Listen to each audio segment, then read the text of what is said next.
There are, what key documents, you said 5 key documents that every family should have set up for their estate plan. Yeah, so these are documents I recommend for anybody, whether they are 18 years old or elderly, whether they have $10 in a bank account or $1 million, is having your basic will, which everyone knows what that is. It's, everyone's seen it in the movies. It says who you're going to handle, be in charge of handling all your assets, how they're going to be distributed. The next documents are big ones for in the event if you're incapacitated or can't make decisions on your own. That's your healthcare proxy, who's going to make your medical decisions for you. And then on top of that, we usually recommend a HIPAA authorization form to access medical records, and then a power of attorney, which is somebody who can make financial, business, or legal decisions on your behalf. And then the last document is just stating what you want to happen to you for life-sustaining treatment, whether you want to be cremated, whether you want to be in hospice care, if you want to do not resuscitate, forms to be set up, just giving a directive of how you want your healthcare proxy to act. For sure. And now add into the fact if the young family has children, you want to make sure that the kids are taken care of too. Yeah, so one thing I recommend, if you're just going to set up a basic will plan, is to put in, if you have young children under the age of 18, set up what's called guardianship trust language.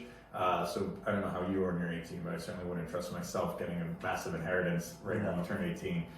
So you can do it age distributions. A lot of times I recommend like a little bit when they're 18, a little bit when they're 25, and a little bit when they're 30. It gives them a nice reminder of who you were, but also make sure that those funds are being handled properly. You appoint a trustee, somebody to manage those funds. It can still be used for their care, college, whatever is needed for them, and making sure that money's around when they need it. Definitely. Now, let's add in what most people all have, which is real estate. How does that get added into the fold? So there's different things you would do with real estate. One of the most obvious things is to avoid the probate process. I'm sure you're aware of if you have a property that goes through probate. We've seen some during the pandemic take well over a year before it went through the probate process.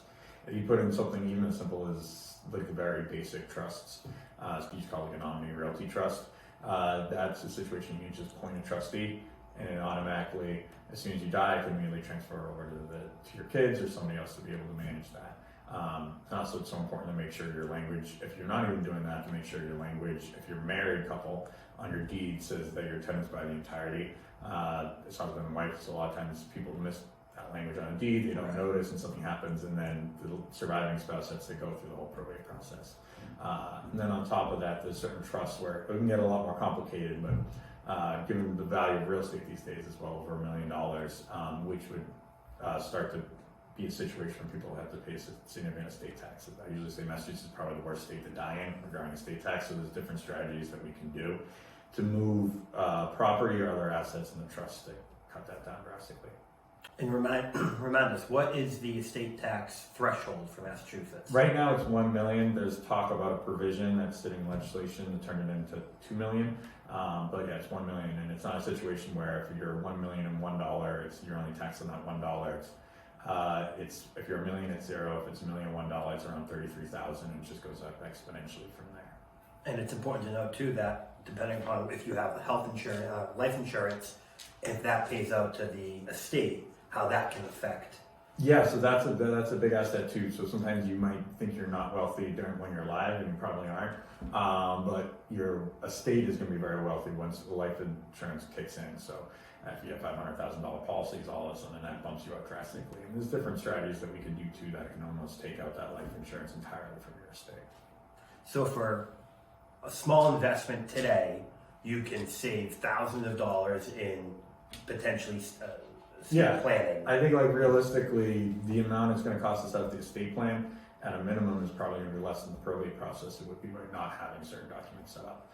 And then, yeah, we could set up situations where people had around some 100,000 estate tax implications with something that they wouldn't really think is that, you wouldn't think of them as being extremely wealthy.